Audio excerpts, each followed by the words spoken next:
আসসালামু আলাইকুম। I news বাংলার আন্তর্জাতিক সংবাদে স্বাগতম।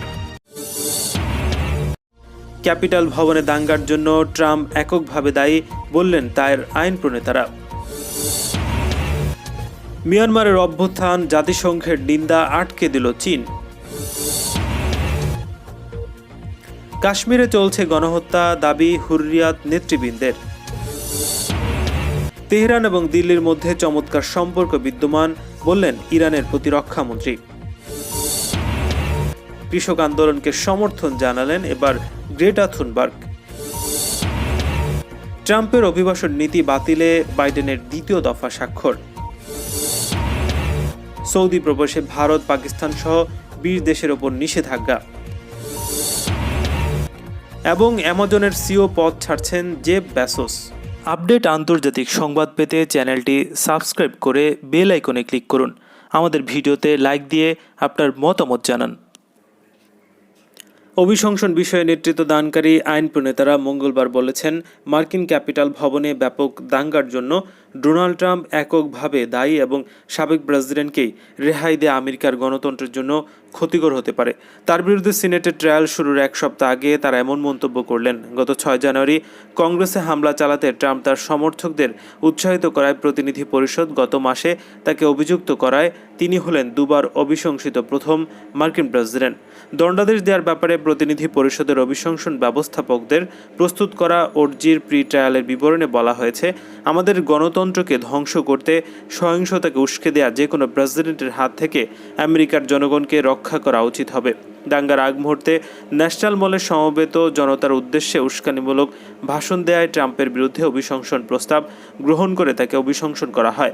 ন্যাশনাল মলে ভাষণে ট্রাম্প তার সমর্থকদের উদ্দেশ্যে বলেছেন, জো বাইডেন প্রেসিডেন্ট নির্বাচনে ভোট চুরি করেছেন, ফলে তাদের এখন কংগ্রেসের অভিমুখে মিছিল সহকারে গিয়ে লড়াই করা প্রয়োজন। ট্রাম্পের এমন উস্কানিমূলক বক্তব্যের পরপরই উত্তেজিত জনতা ক্যাপিটাল ভবনে হামলা চালায়। এতে এক পুলিশ কর্মকর্তা মারাত্মকভাবে আহত হন। সেখানে ব্যাপক ভাঙচুর চালানো হয়। এ সময় আতঙ্কগ্রস্ত হয়ে পড়া আইন প্রণেতারা এবং ভাইস প্রেসিডেন্ট মাইক পেন্স গোপন স্থানে আশ্রয় নেয়।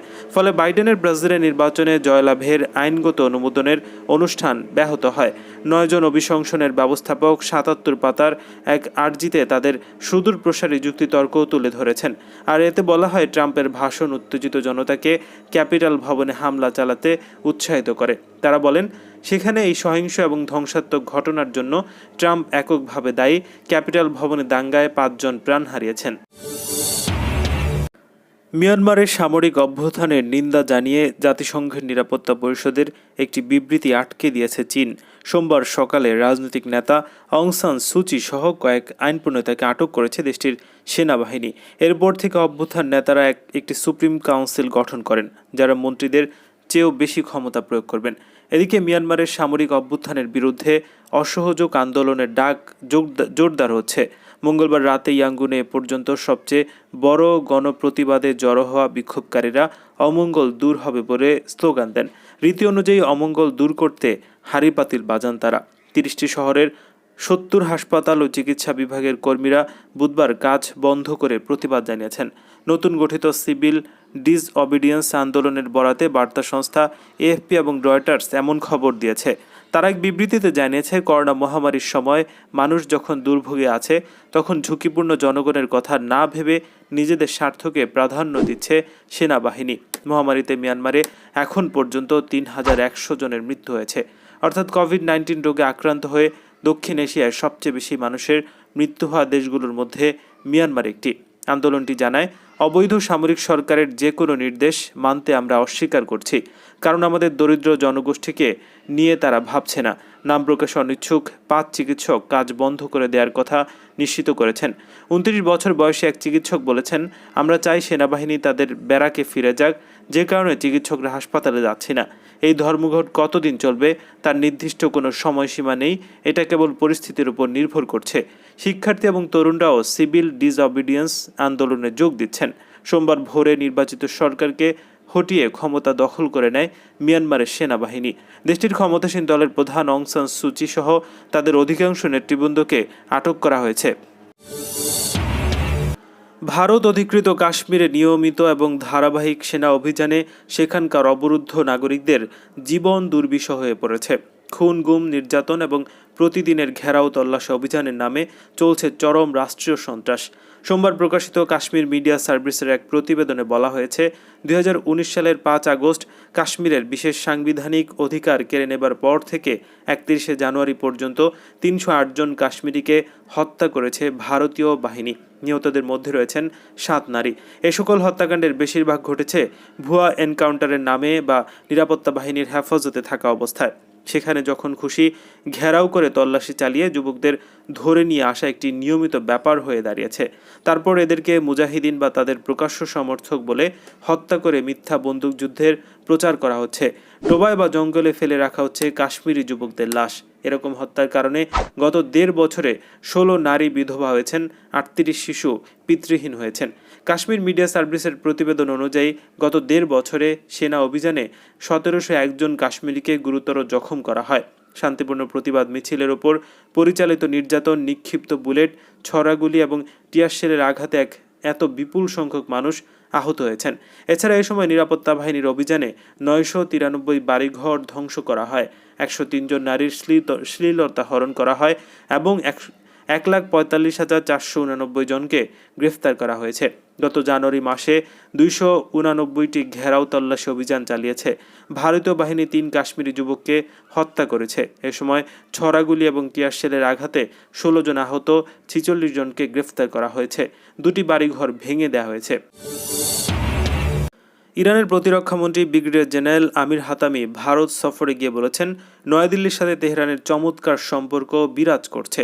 তিনি একটি উচ্চ পদস্থ প্রতিনিধি দল নিয়ে গতকাল মঙ্গলবার বিকেলে ভারতের দক্ষিণাঞ্চলের শহর বেঙ্গালুরে পৌঁছে সাংবাদিকদের সাথে আলাপকালে মন্তব্য করেছেন।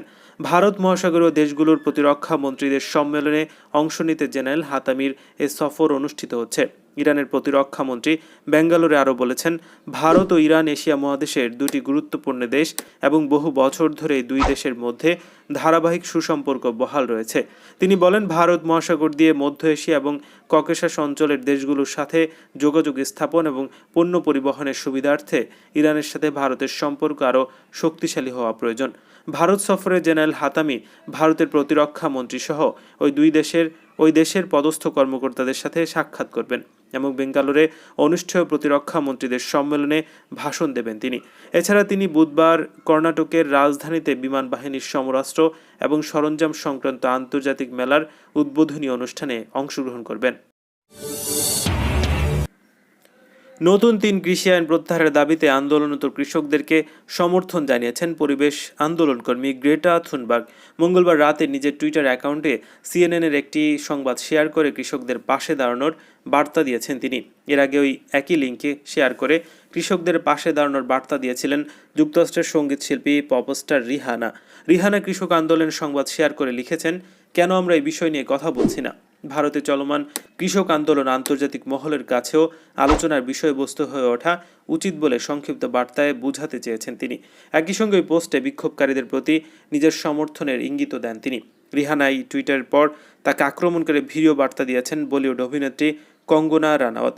রিহানার বিরোধিতা করে তিনি টুইটে লিখেছেন, কেউ এসব নিয়ে কথা বলছে না, কারণ ওরা কৃষক নয়, জঙ্গি, যারা দেশ ভাগ করতে চাইছে, যাতে টুকরো টুকরো হয়ে যাওয়া আমাদের দেশের নিয়ন্ত্রণ নিতে পারে চীন এবং সেখানে চীনা উপনিবেশ তৈরি হতে পারে, যেমন যুক্তরাষ্ট্রে হয়েছে। এর আগে কৃষক আন্দোলনের শুরুর দিকে কানাডার প্রধানমন্ত্রী জাস্টিন ট্রুডো কৃষক আন্দোলনের সমর্থন জানিয়েছিলেন। সে সময় ট্রুডোর সমর্থনে কড়া সমালোচনা করে জবাব দিয়েছিলেন ভারতের পররাষ্ট্রমন্ত্রী। যুক্তরাষ্ট্রের প্রেসিডেন্ট জো বাইডেন হোয়াইট হাউসের ক্ষমতা ব্যবহার এবং কংগ্রেসের সমর্থন ছাড়াই তার পূর্বসূরির অভিবাসন নীতি বাতিল করার আদেশে 2য় দফায় সই করেছেন। এই আদেশের মধ্য দিয়ে ক্ষমতায় আসার প্রথম 2 সপ্তাহের মধ্যে তিনি পারিবারিক বিচ্ছেদ, সীমান্ত সুরক্ষা এবং আইনি অভিবাসনের বিষয়ে 9টি নির্বাহী পদক্ষেপ নিয়েছেন। প্রস্তাবিত আইন অনুসারে দেশটিতে থাকা আনুমানিক 1,10,00,000 অভিবাসীকে আইনি মর্যাদা এবং নাগরিকত্ব দেওয়ার উদ্যোগ নিয়েছেন। সাবেক প্রেসিডেন্ট ডোনাল্ড ট্রাম্পের অভিবাসন রোধে নেওয়া আইনি এবং অবৈধ পদক্ষেপের ব্যাপক পরিবর্তনের লক্ষ্যে কাজ করছেন তিনি। কংগ্রেসের কাছে পাঠানো অভিবাসন প্রস্তাব নিয়ে আইন প্রণেতারা দীর্ঘদিন ধরে অচল অবস্থায় রয়েছে। তবে বিভক্ত কংগ্রেস থেকে যথেষ্ট সমর্থন না পেলে এ নিয়ে বাইডেনকে ক্ষমতায় থাকার পুরো সময়টাতে কাজ করতে হতে পারে। বাইডেন এরই মধ্যে ট্রাম্পের নেওয়া কিছু পদক্ষেপ বাতিল করে দিয়েছেন এবং পরবর্তী কয়েক মাসের নীতিগত পর্যালোচনা পাওয়া ফলাফলের উপর নির্ভর করে আরও সুদূর প্রসারী পুনর্বিবেচনার ভিত্তি স্থাপন করেছেন। এই আদেশে স্বাক্ষর অনুষ্ঠানে বাইডেন বলেন, আমি কোনো নতুন আইন তৈরি করছি না, আমি কেবল খারাপ নীতিগুলো বাদ দিচ্ছি।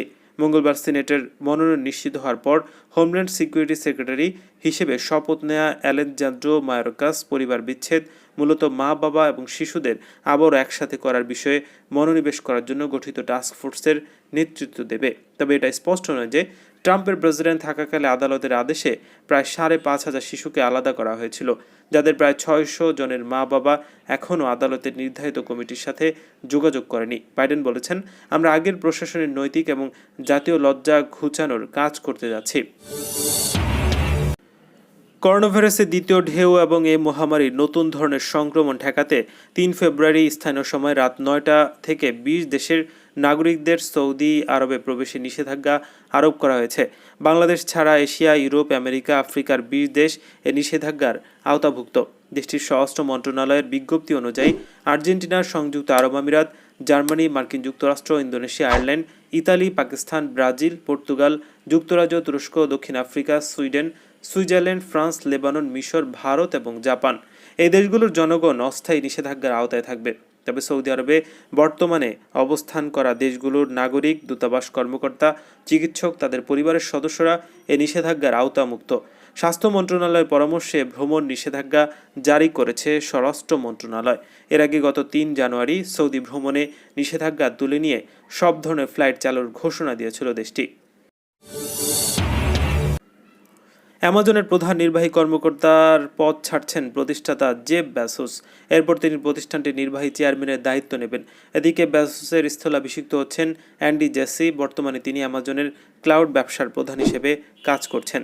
2021 সালের দ্বিতীয়ার্ধে পরিবর্তনটি কার্যকর হবে বলে সংস্থাটি জানিয়েছে।